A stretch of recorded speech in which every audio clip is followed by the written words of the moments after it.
Hi, I'm Tommy Baker, Commissioner of the Tennessee Department of Veteran Services. The video you're about to watch is part of a series where we spotlight the incredible stories of our brave veterans right here in the volunteer state. We hope you enjoy this video, and thanks again to all who have served.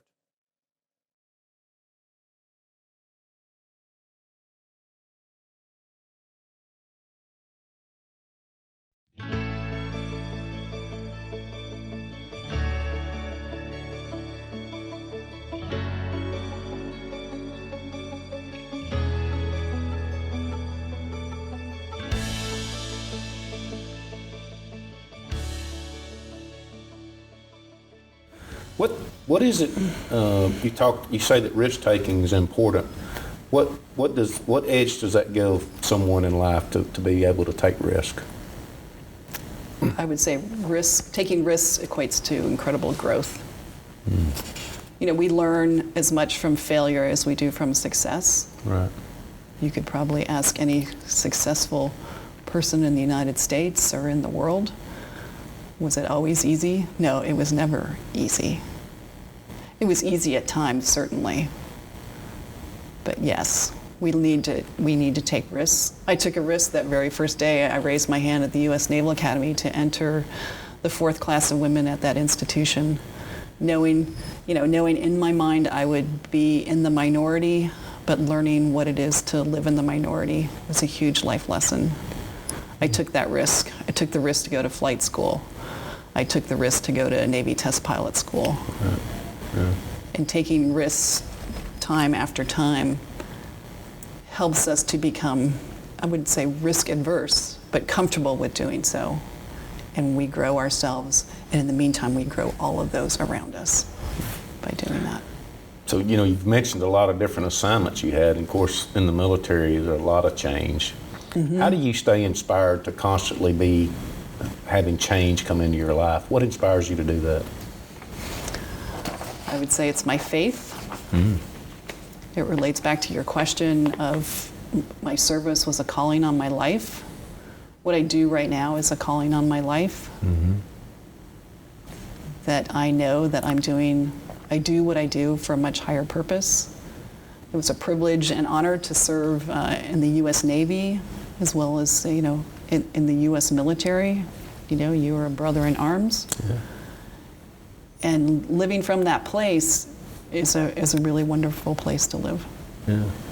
So you're in academia now, and I know you have a real passion for underserved students in the community. Why so?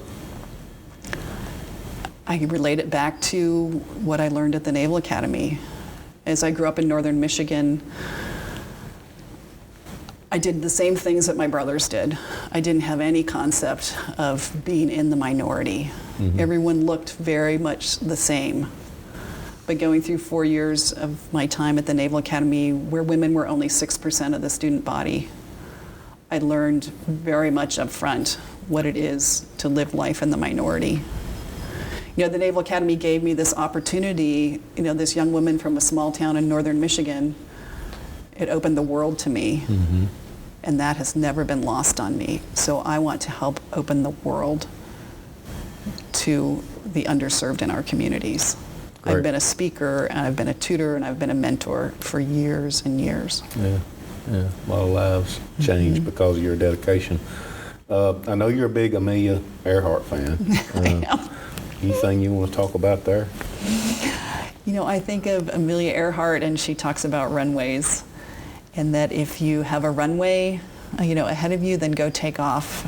And if you don't have one, then grab a shovel and build your own. Mm. And you build it not only for yourself, but all of those who will follow you. Yeah. So I think of the focus of Amelia Earhart, but I also want to add in another aviator, or aviatrix, Bessie Coleman. Mm. Bessie Coleman was the first Black woman in the United States to get her pilot's license. She was the same time frame as Amelia Earhart. We often remember Amelia, and actually Bessie Coleman is getting more focus today. Back then, no one would allow a Black woman to get her pilot's license. So Bessie refused to take no for an answer. She went to Europe, and that's where she got her pilot's license.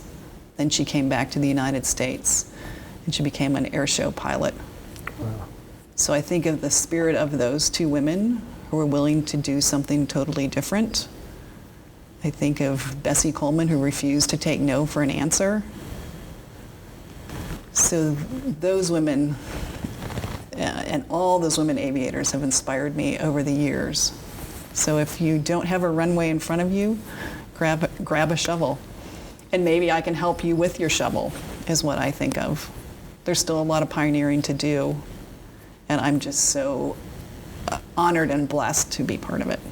Now, you could just use the Seabees to make you a runway, but if you want to get a shovel, that's okay. Well, we could. Yeah, we can all work together. All right, it was a metaphor, okay? It's a metaphor, Tommy. All right, we're talking about metaphors here. Okay. I'll send you back to school. I was thinking how grueling that shovel work is, you know. But sometimes you got to do it, don't you? Sometimes you got to do it. Yeah, yeah. But you're doing it. You're not just doing it for yourself. You're doing it for the others that follow you. That's true. Yeah. Absolutely. Yeah. I take my flight gear out to schools. I've been doing that for over 30 years. And whether that's kindergartners on up through high schoolers, they get to see what a woman aviator looks like. They get to actually try on my gear and get that sense and feel of their future. Now, they don't have to fly, but they get to see something different, something that they've never been exposed to before. Right. And my hope is that that will begin to change their lives. Yeah. Two-part question. So, out of nearly 30 years of military service, what was your biggest takeaway? And then, you know, you have that pioneer spirit, it's obvious. What would you tell a young female that wants to have a career in the military? What advice would you give them?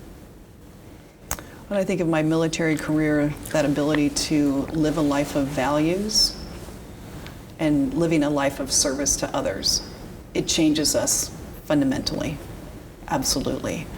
I bet you're in your position today because you still have inside you that willingness and desire to serve. And we talk about servant leadership in my leadership class today. It's that feeling of being called to serve, making the decision to serve, and I think of the test of servant leadership is whether those whom you serve grow as people. Right. Yeah. And that is just, that's the beauty in it. So I'm grateful for my faith. I'm grateful that I have been called to serve, and I'm serving in a different way now, is what I'm doing.